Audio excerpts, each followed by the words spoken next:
situation in the Lagos State House of Assembly as Honorable Mudashiru Obasa returns to the complex and says he remains Speaker of the House despite his colleagues disowning him.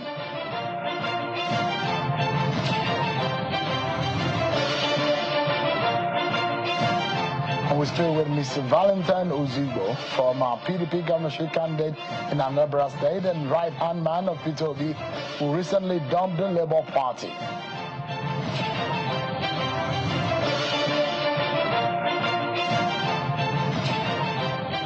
Hello everyone, welcome to the program. This is Politics Today live on Channels Television. I'm Sean Kimale here in Abuja.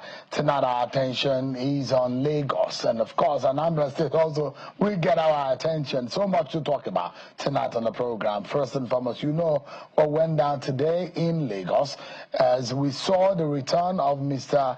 Obasa, the disputed Speaker of the House of Assembly. I'll be bringing you much details on what happened today. Perhaps we'll be able to hear directly from Mr. Obasa tonight on the program. But before we get into all of that, let's check out some of your political roundup stories.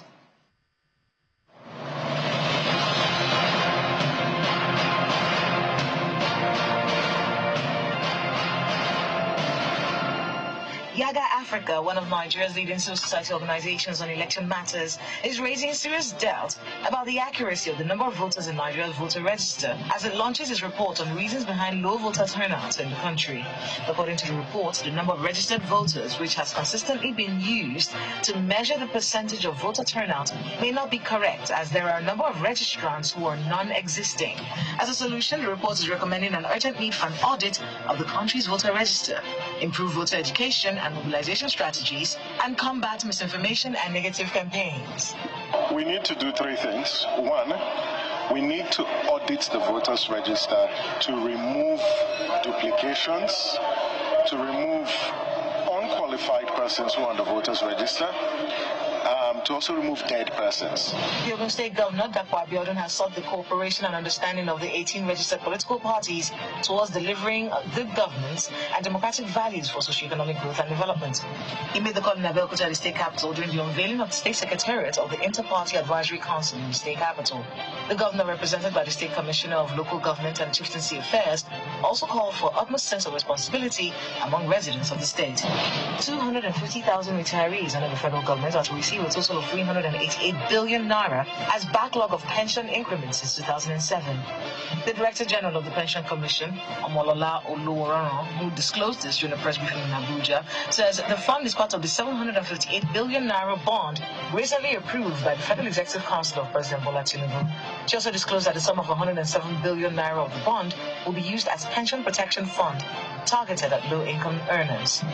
Targeted at low-income earners, a civil society organization, United World Congress of Diplomats, is raising concern over what it describes as a vacuum in the state judiciary created by the removal of Justice Maurice Ikpembese as the Chief Judge of the state, and wants Governor Hyacinth Alia to swear in an acting Chief Judge to close the gap. Addressing journalists in Abuja, the group also decries the delay in the investigation process of Justice Maurice Ikpembese and call on the National Judicial Council and the Chief Justice of the Federation to set up a panel to investigate the allegations.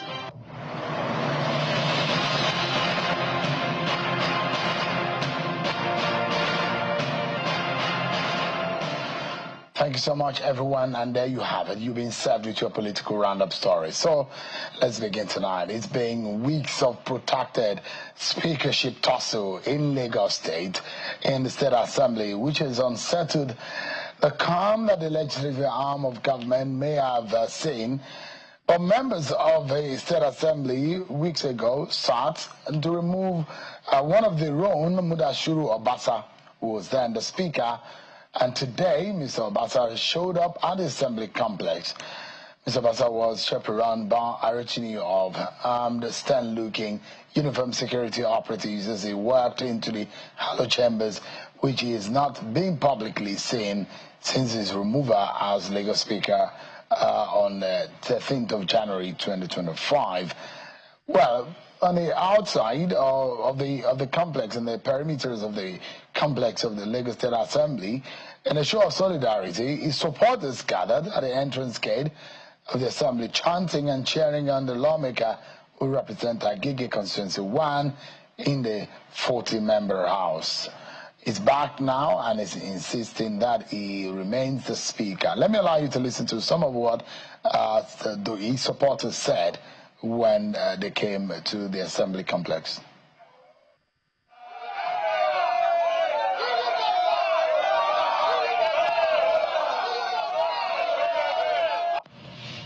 They've taken us to court, and it is for us to let the process follow its due course. But what we are seeing today is a garage. It's uncalled for. It's an embarrassment. Because for me to even enter the gate, I was stopped and told by security operatives that I cannot enter the House of Assembly. It's an embarrassment, and this must stop. We've said it clearly. We are not against the leadership's decision, but they should call us and tell us to our face, and not us hearing rumors. We are not against leadership decisions. It is the leadership. They took us here. They are our leaders, and we still stand. They nominated us, and we still stand with their decisions. But not to do it this way. We were embarrassed. So thank you, gentlemen. And we hereby reject Obasa. We reject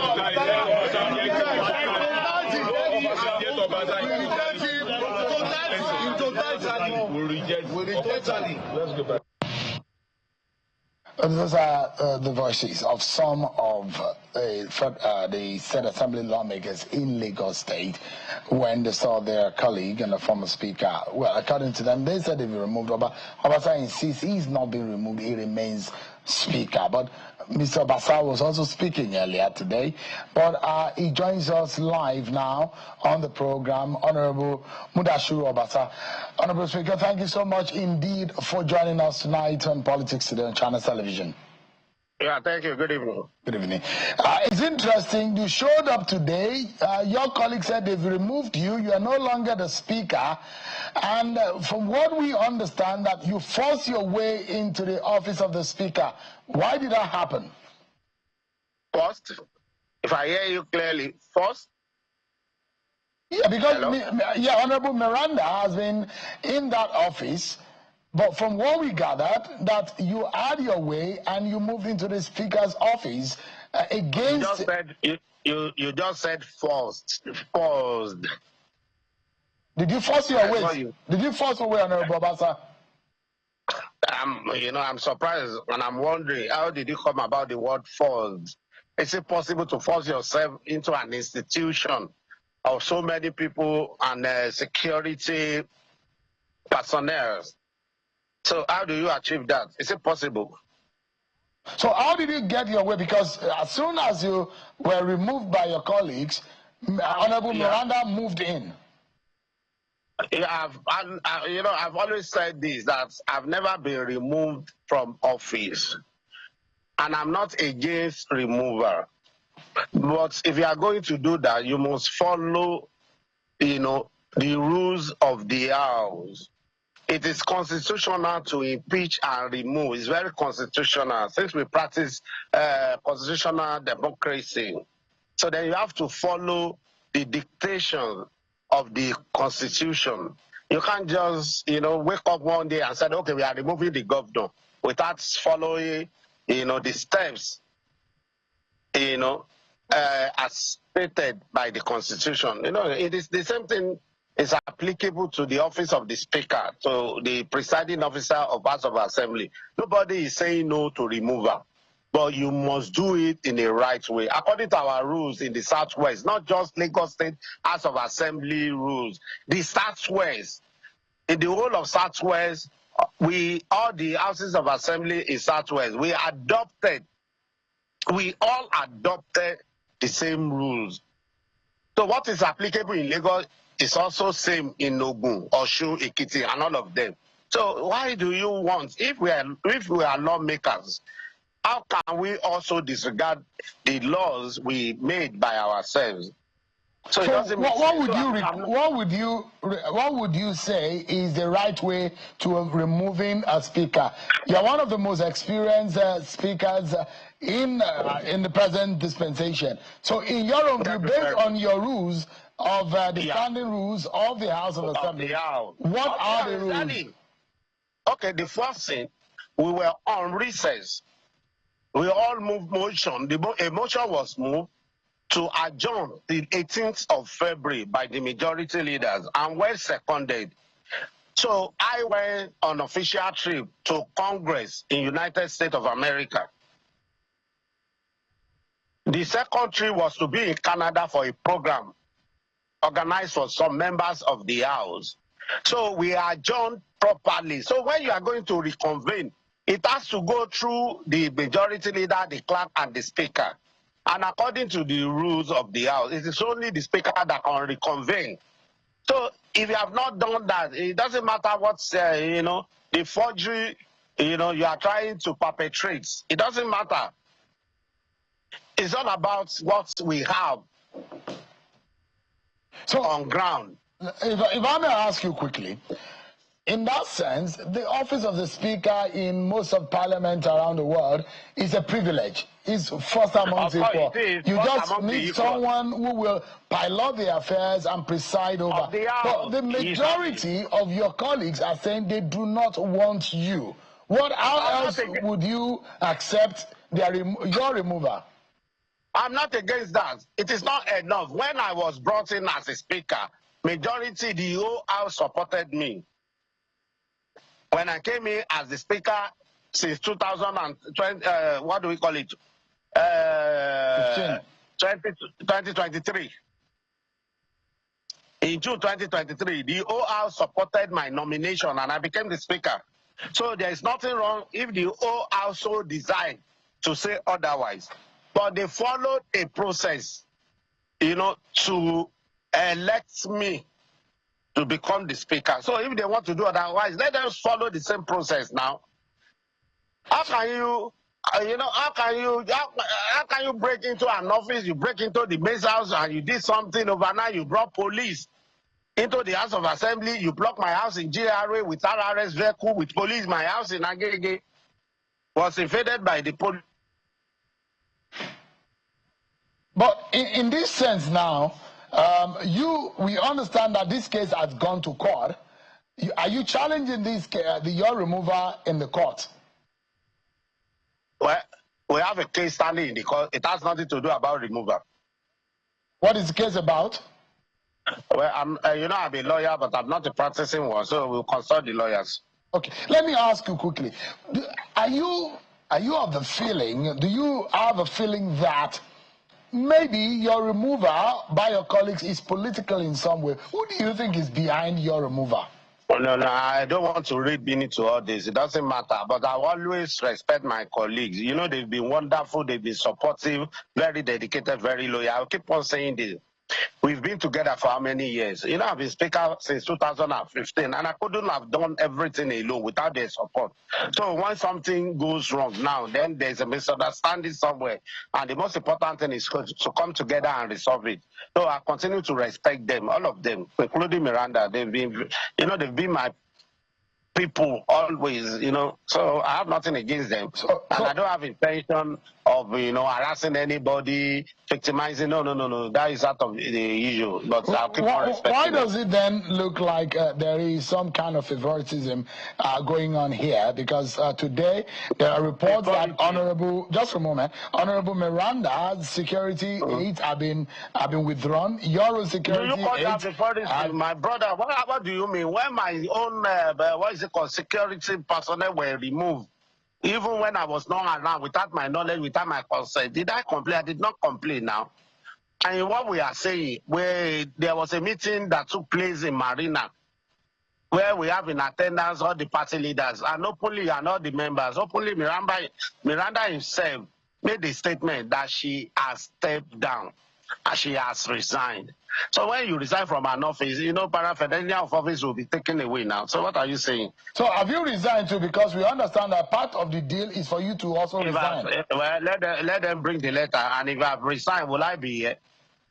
But I'm sure you won't talk to me as a speaker because you have never spoken to me. Yes, I mean, it's a pleasure having you on the program tonight. But the question here, Honorable Obasa, is that it was agreed by the leaders of your party and members of the GAC that to resolve this matter, there should be about 3 names to be nominated. Yourself and Honorable Miranda should step aside, and for the House to have another leadership. Did you agree to that deal?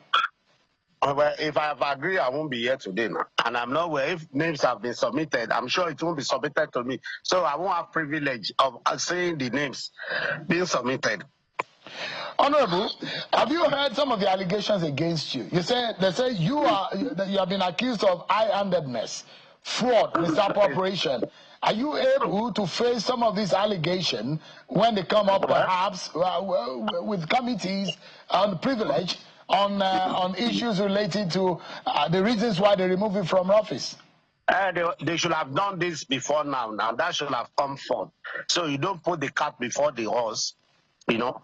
So if the allegation, they are so sure about the allegations, they should have set up the committee, the panel, so we'll have treated that. And besides that, when you allege me of misappropriation on high-handedness, and mind you, I've been speaker since 2015. Why is this coming up now? But in the real sense of it, are you able to explain some of the finances and some of the allegations of fraud against you? Are you able to explain to clear your name? Bank cannot lie. If I'm lying, the bank cannot lie. And I think there's a freedom of information. Anybody can approach the bank or the house, the account department to seek for clarification. So if truly we have made gates at rate of 16 billion, if truly we have bought ELOS at rate of 45 billion, if truly the rest and the rest and the rest. So I don't have documents with me now. They have the documents in the account. So the only way to justify this and prove this correctly is to approach the account department or the bank. So let them give you the statement. So I'm asking you, if this gets to the court of law or any anti-corruption agencies take this up, are you willing, are you ready to face, to explain and clear your name against this allegation? This is not the first time. So the only thing that I've understood so far is that in politics, to get rid of you, people will come up with different types of allegations. Last time there was nothing they did not say about me. My account was blocked for 3 years. I was going every day to EFCC office. At the end of the day, they did not find anything. I've been in this system for some time. I will never dip my hand into the treasury. If I do that now, that means I'm a stupid person. I understand this game. So I mean, there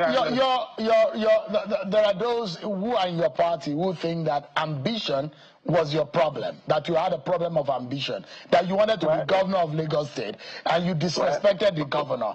The GAC members and leaders of the party were waiting for you. You held the governor waiting, and some of your utterances. What would you have to say to that? Shehu, it is not a sin to have ambition. Let's correct that, number one. Number two, the governor is my brother, is my leader, is my everything. And there's no reason for me to disrespect him. If I've taken step or an action that seems like disrespecting him, that may probably have happened unconsciously. So there's no need to do that. The governor is number one in our state, so we have to respect him. And he's my brother. So nothing of such. As far as I'm concerned, nothing of such. So you've dropped your governorship ambition, Honorable Obasa? Well, I've said it that it is not in my consideration. I said it. But that does not mean I'm not qualified or I do not have experience. I've said it before. And I've not, as we speak up to now, approached anybody in Lagos. I've challenged anybody in Lagos that can prove it that I've approached him or her about governorship aspiration. I challenge everybody, including GAC people. All the GAC, I challenge them. What would you say to President Bola Tinubu tonight, you appearing on national television, and perhaps the president is watching you right now? What would you say to him? There are those in your party who say he's got your back and he's the one supporting you, and that's the reason for the audacity that we're seeing recently. I have been following this man since immediately I left secondary school, and I have pictures during SDP You know, I contested for post of delegates. So since then, I've always been one of his disciples, and I've not changed tomorrow. I have always been a loyalist, and that will continue. If they are just saying that now, if they are just realizing that now, that means they've not been part of us from Genesis. So that is so. If they are reading meaning, so I'm saying, are you denying that the president is not supporting you? You are just doing this all by yourself. And I'm giving you an opportunity to be able to speak to the president. That a lot of your party members say he's the one supporting you. He's got your back, and that's why you are able to return. The president has more than enough on his table to take care of than to tinker with the problem of Lagos State House of Assembly. But I will always respect him as my father, my leader, my operator. I will always do that. And I will always continue to be loyal to him. Either he asked me or he did not ask me, I know what is right to be done. I will continue to do that without his approval. So if anybody wants to read meaning to that, well, good luck. So you're saying that the president is not in your support, does not support you. Is that what you're saying? Because Nigerians want to know straightforward, is the president supporting you or not? Are you denying that he's not supporting you? The president has always been supporter of everybody all over Nigeria. I'm talking about Honorable Obasa and your ambition of becoming or staying as Speaker of the House of Assembly in Lagos State. Just listen to me. When Buhari was coming, the president was there. President Tinubu Bola Ahmed was there. When Fashola was coming, the president was there. When Anambra was coming, the president was there. When Chidi Sanwo-Olu was coming, the president. When we are forming the party, the president was there. From AC, AD to AC, ACL, and now APC. So the president has always been a good provider. So he has been providing for all of us, protecting us beyond Lagos, Ogun, Osun. And so don't disturb yourself about asking me that his background is the president has always been a good how the legitimacy of office?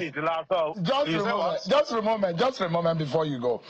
How do you run the affairs of the House when the legitimacy is out of the window? A majority of them are saying that they do not want you. Where do you go from here? With time we tell. Let them. I'm not against her. You know, you cannot force a woman to be your wife. It's a matter of choice. Sure, you understand. So I'm not against, and I've said it, they are my brothers and my sisters. And whatever they want to do, nobody is against that. But we will remain one. After all, we only have one, what do they call it? Labor. A member of Labour Party in the House. So that for the rest of us, we are members of APC. So we can sit together and sort everything out. So tell me, Honorable Obasa, today as it is, it does look like there are changes that have been made. Clerk has been reinstated. The removed clerk has been reinstated. You start with 4 members of plenary today. How did the clerk reinstated? How did he? I'm seeing a document to that effect. Did you make any changes since you removed? You know, there was a judgment. There was session made by the courts. So it's not that they are restating the clerk. It was a decision made by the courts now, because his removal was done illegally without following the due process. How can you say you are suspending a clerk when a clerk is a civil servant and there's a procedure to remove a civil servant? That is part of the thing we are talking about. If you want to do something, do it right. And now the man has been coming to the house. They did not allow him to tell you. That is a contempt of court in another case. But must we go to court to sort out things? I'm not against anybody. I'm not fighting anybody. And I don't. There's no intention of wish-hurting or payback or anything. We just want to, we just want to work together. You can have spent 20-something years in this House of Assembly. Then you cannot just come and disgrace me, destroy my personality, destroy my reputation, and all that. It's not good. It's not enough. So if they want to do things, let them do it in a normal way. If we are claiming that something has happened, as you are corrupt and this and that, tell the panel, let us prove it. Honorable Obasa, quickly, are you able to meet with Governor Sanwo-Olu? Of course, we met now. Yes. When did you meet with him? In Marina, we were together. We have other people there. We were together now. Yeah. What did you tell him? Are you able to succumb and work with him? And drop all your differences. My brother, we have always been working together now. We don't have any differences. We have always been working together now. He's running his second term now. This is almost 6 years in office together.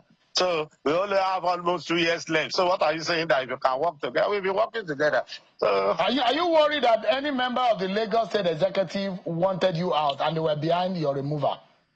I'm not aware of that. I have nothing against them.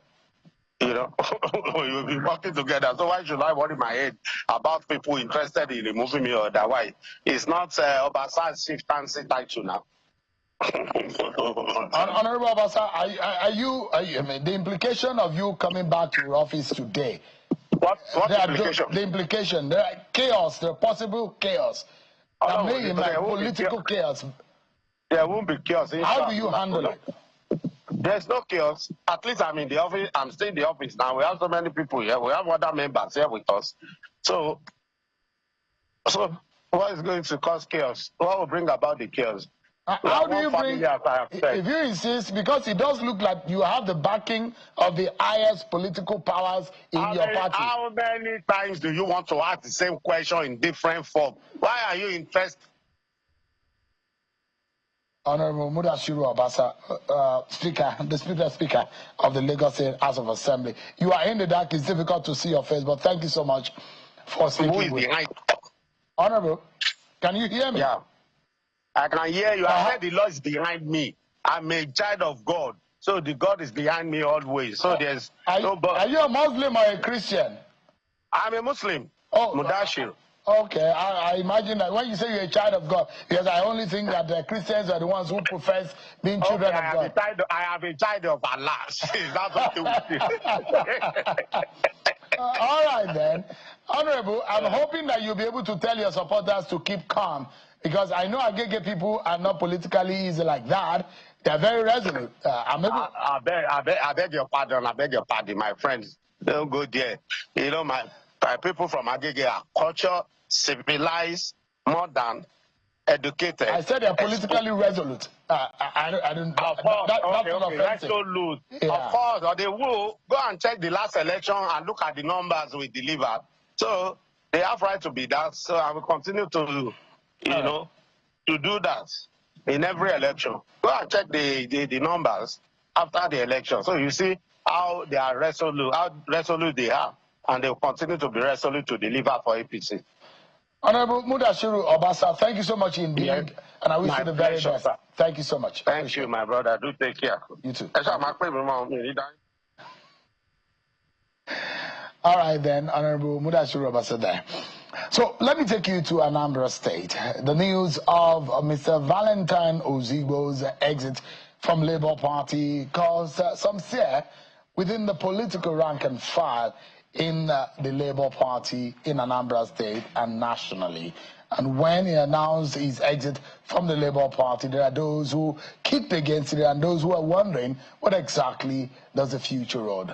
Mr. Valentine Ozigbo was the former governorship candidate of the PDP in 2021. It is live for us here in our studio. Thanks so much indeed for joining us tonight. Thank you, Sharon. Officially, you are out of Labour Party. Officially, I'm a member of APC. Wow, interesting. A lot of people did not see that coming, did they? They didn't. Why did you make that choice? It was a very, very well-informed choice. There are a couple of things I don't find comfortable with the Labour Party, both at the national level and at the state level. And it's not just about what I wasn't comfortable with, but also the outcome that we started to see. We started to see a lot of defections, also loss of elections, and it looked like we were going this way. And it got to a point that as always, I want to put the interest of Anambra first.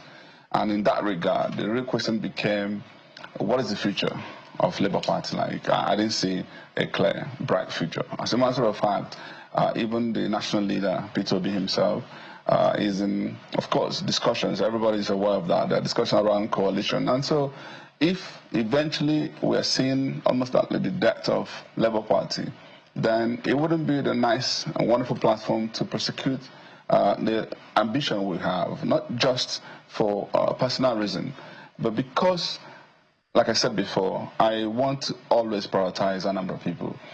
We've developed a wonderful brand in politics. We've taken our momentum to a level, and some young people started saying to me, Val, if you don't run for this election, we're going to beat you up.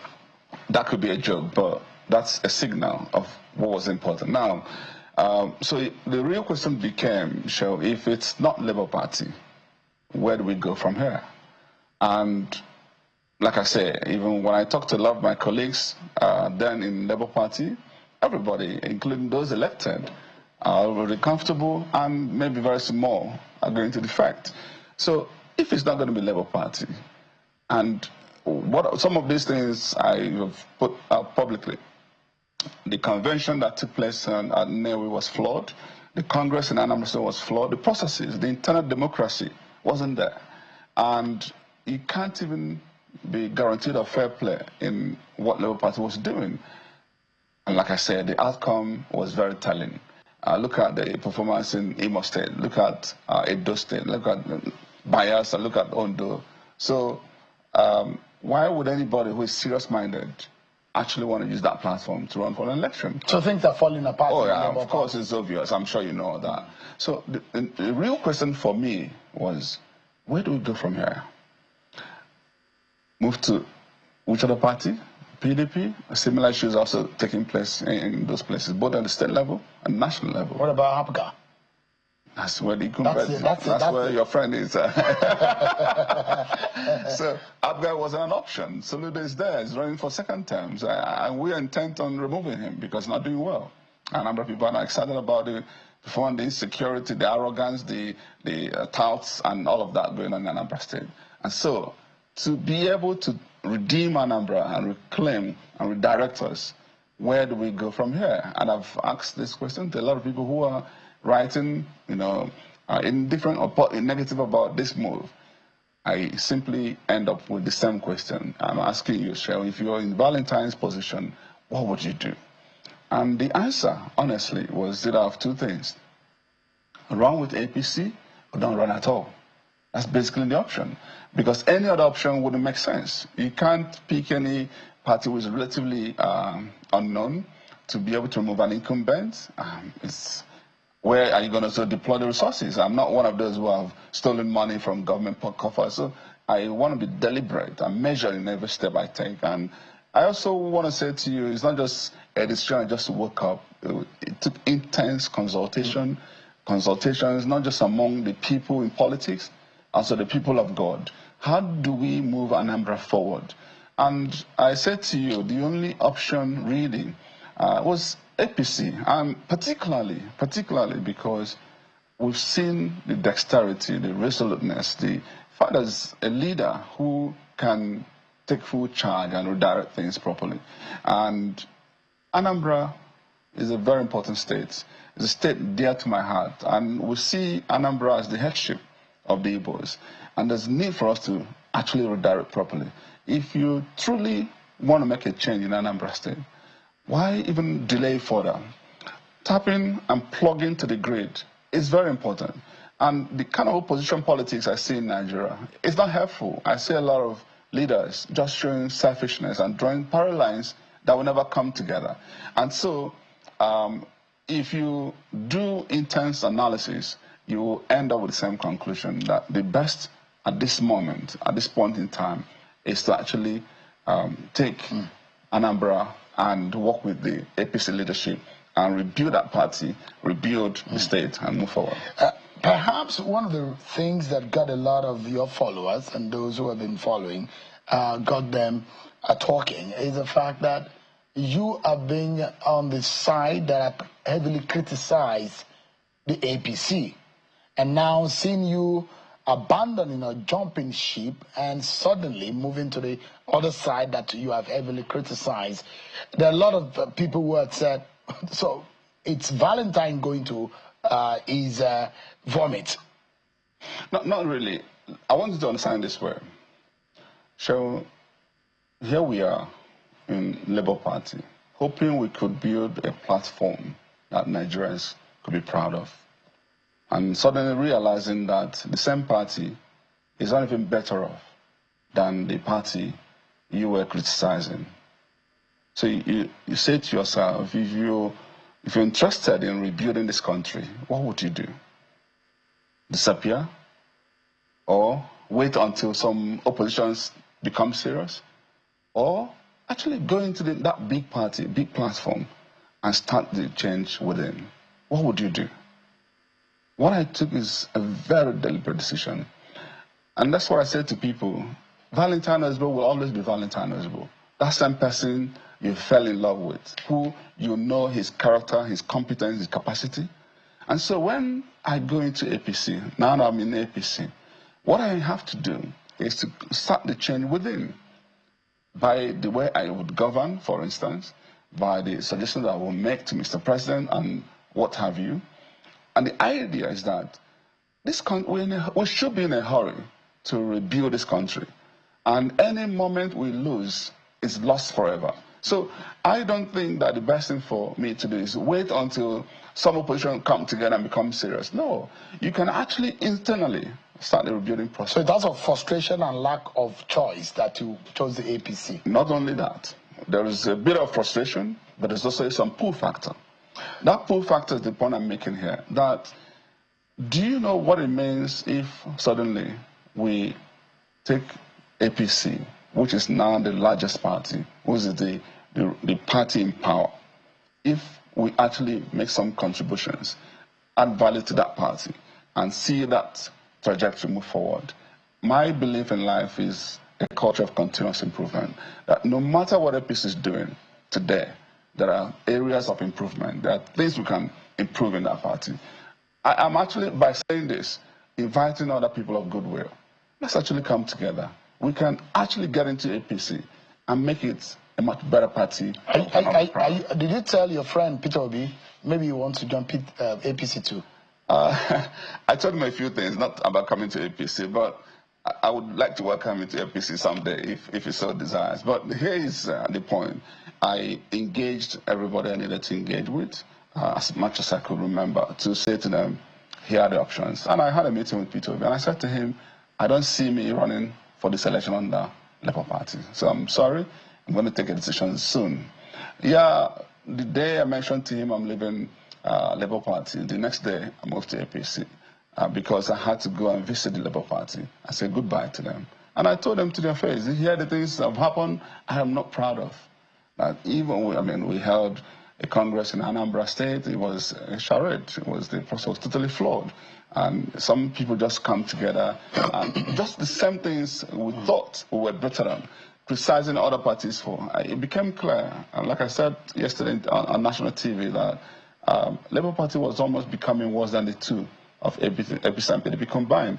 And I mean what I say, because I expected a lot better. So here is what I'm saying to everybody. I don't think we should just keep delaying this process of renaissance. I think the best thing to do is come together as a country, put our Nigerian country first. For me, put Anambra second. And of course, above all of this is God. Then put Nigerian people first. If you do that, you will not have any other better decision than what Let me ask you this one. Would Peter Obi campaign for you? In 2025? When the elections are here, when the campaign starts? I would love everybody to campaign for me. I would want Peter Obi to campaign for me. But if he so desires that he wants to campaign for somebody else, he has a choice. Right now, I am a member of APC. I want to fly the flag of APC. I want to win under APC. And I want to redeem Anambra under APC. And I actually think that redemption process will be faster. Because, come on, if some big ideas that I have, some of them statewide, some of them regional-wise, will require collaboration and cooperation of the center. It will be easier to be able to knock on the door when you're of the same party. And Anambra has suffered for so long because of this. I mean, for 20 years plus now, we've been on ABGA, and we're not seeing the value. Let us tap into the center. My original idea was we can take a level and rebuild it and move beyond. But you can see, we're just talking Abia. Beyond Abia, I don't see any other option. And I sincerely believe that the best thing for us right now is not keep delaying. How old are we today? How old am I today? If in this my prime and haven't built this brand, people have said a lot of things on social media because they trusted Valentine. And I'm saying to them, Valentine hasn't changed because he moved a party. After all, Cheryl, it's actually about the candidate more than it's about the party. So because even within APC, the philosophy there are a lot Yeah. of people who are doing well in APC. There are those who will say that, I mean, you've campaigned against the APC, and they say, show me your friends, and I'll tell you who you are.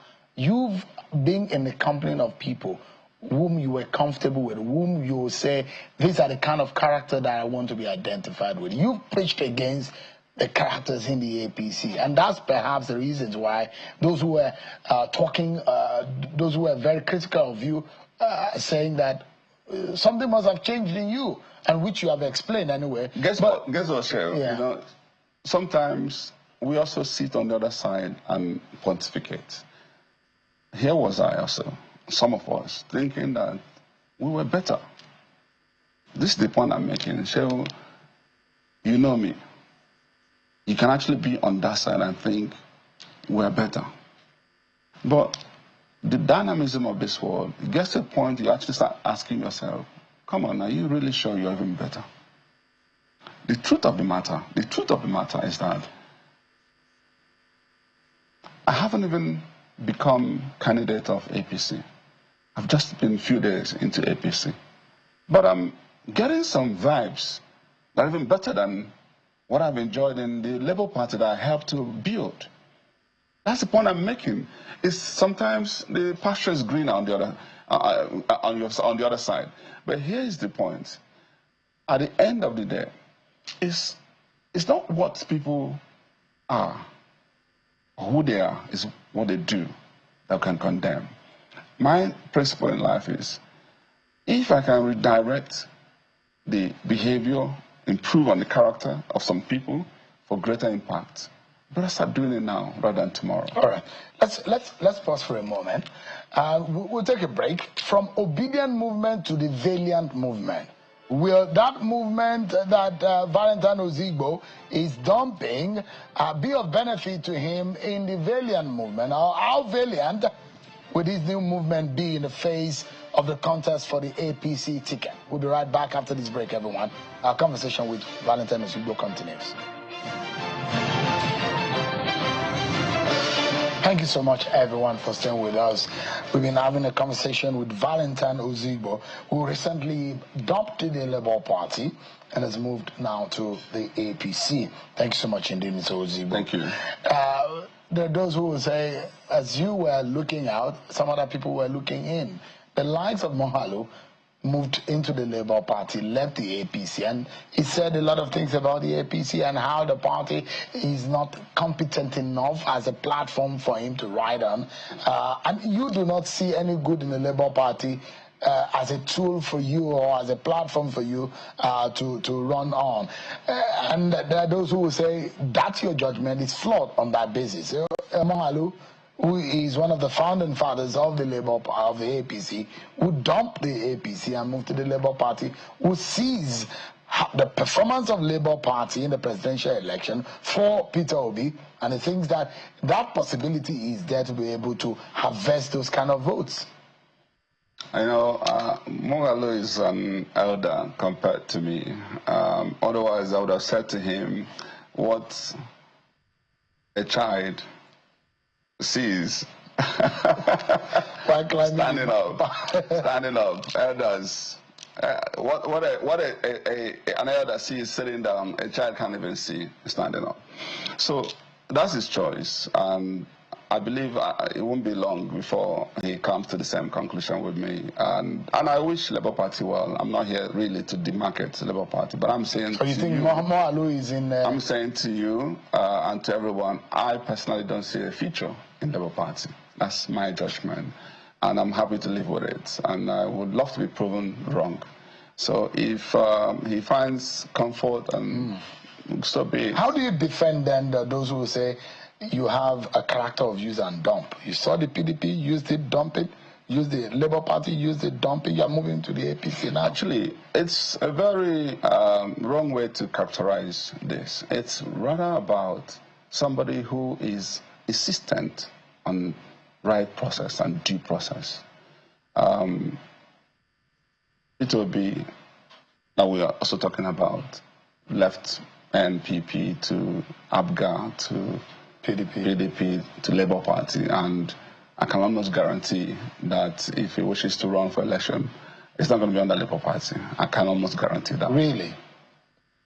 I am not his spokesperson, so maybe I'm But wrong. you are close to him. Maybe so I'm, you can maybe, almost read maybe it I'm out. wrong, but I'm a witness to a lot of discussions around coalitions, and which I can't tell you my own, optimism about that. But the point here is that when you get into a party, I enjoyed my time in PDP. They granted us free and fair primary, and I was proud of what the then Uche Secondus did. When the later leadership showed up, a lot of things changed in PDP. And part of the reason why they also have not done well in recent time. And so when P2B left PDP to join Labour Party, because what I do is purposeful politics, not transactional politics, I thought that the best decision was to join P2B to support him. And I can boast to being one of the biggest and most impactful supporters he had in that election, coming out of Southeast. And so, no regrets for that support. I was proud of whatever effort I put in there because I believed in this country. I wanted to sacrifice for this country. And to now suggest that if Labour is dying, I should die with Labour would be very wicked of anybody. And that's the point I'm making. Over time, you will see what I'm saying.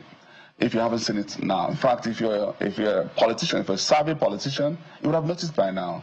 I mean, how can you explain our performance in Edo? How do you explain that? So you pronounce Labour Party dead or in comatose or in coma?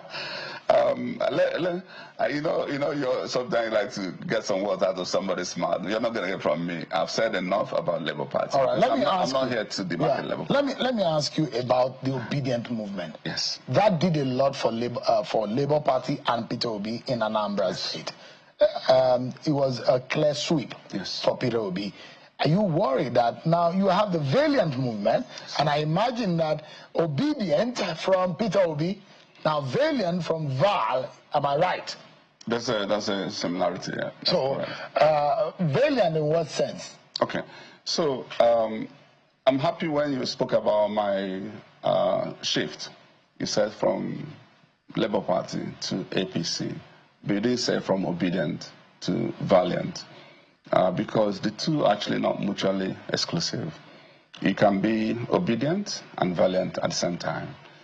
Obedient is a national movement. Valiant is majorly for Anambra. Valiant are not just people who are in pursuit of better Nigeria, better Anambra, but also people who see Valentine Ozigbo as representing that hope for better Anambra. And so there was need for me to define who my supporters and how I like them to behave and believe. And the word valiant signifies courage. I like Anambra youth to actually believe that their own destiny is in their own hand. If they stand for what is right, if they can actually go the whole hog of insisting that the right thing is done at all times. And that's what this movement is all about. So I am more centric about Anambra, and to see how we can change our narrative. And so some of the leaders of obedience are also leaders in the Valiant, so they are not mutually exclusive at all. So they are not in competition, by the way. So you can have the, in quotes, the membership card of obedient, and you can use it in the Valiant movement, because according to you, they are more or less the same. It's not the same, because there could be some obedience that are not valiant. But I'm saying that if you're an obedient and you wish to be valiant... So you were obedient, or you are still obedient? I am obedient in the sense that I am pursuing the cause of a better Nigeria. the definition of obedience in my own heart is that somebody who hungers for a better country. And you always see that in me. And that's what I'm promising people who listen to me today. The Valentine that was obedient is still the same Valentine that is valiant and also obedient at the same time. All right. I mean, it just sounds interesting that you are obedient but APC. Yes. As a matter of fact, that's... are they obedient than APC? You didn't know that? No, I didn't know. Oh, no. Obedient is not labor. Obedient has never been synonymous to labor. There are obedience that are not even in any party. There are obedience in APC. There are obedience in ABGA. There are obedience in labor. It's just that obedience wanted to use labor as a platform to prosecute their agenda. But a lot of the people, I'm telling you, some of the people who are entrenched in APC were actually very supportive of the obedience. I'm not joking. So what we're seeing here is how to come together and say, what can we do to salvage this country?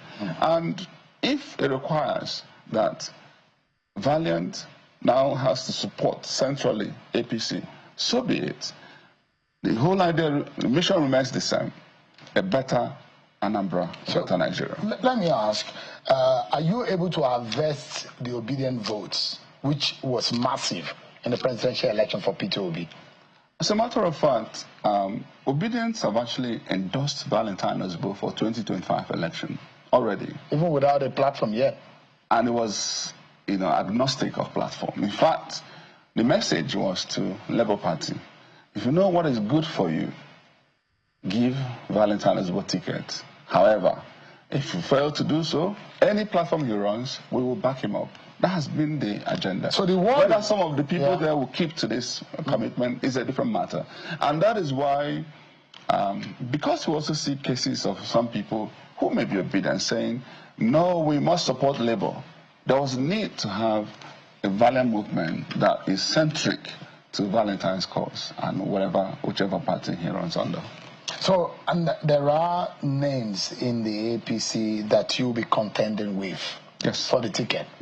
And we are talking about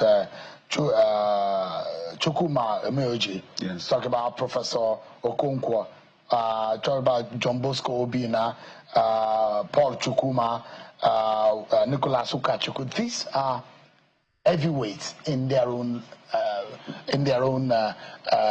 stand, in their own ways. And the problem here is Valentine might be popular or have his own following, but the internal workings of the APC has its own structure and has its own leanings. What gives you the confidence that you could clinch the ticket of the APC? God and strategy. So first, I have my tremendous respect for these brothers of mine. I know them well. They are my friends, they're my brothers, and quite frankly, we've also met in the field in different ways. Some of the people you've mentioned, either they ran under different party or my party. And, what was interesting is that I went into PDP in 2020 to run for election in 2021. I was asked similar kind of question. Valentine, there are 15 people in this race, 14 with you. And some of them are sitting senators, sitting House of Reps members, and billionaires of high repute and all of those stuff. How are you sure from nowhere, from Transcorp, you can get into a party like PDP and win the ticket? So what happened in the end? I defeated them and I came first and I won the ticket when I was relatively unknown, when I don't even have any following. I won the ticket. And you see this happening again in APC? Now that I'm ahead, now that I have following, the real question here should be, APC, are you interested in winning Anambra State? And if the answer is yes, then you have only one option.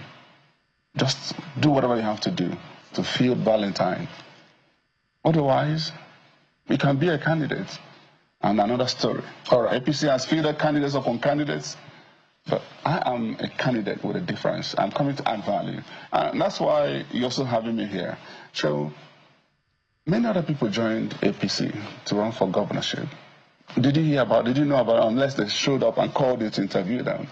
But I entered APC and everywhere was on fire. There's a value that I'm coming to add to APC. All right. Mr. Valentine Ozigbo, thank you so much indeed. He rose to become the president of Transcon National. Thank you so much indeed for joining us today. And I wish you the very best in your new family. Thank you. Thank you so much indeed. Well, that's our show for today, everyone. Many thanks for watching. I'm Sean Akimale. God bless Nigeria.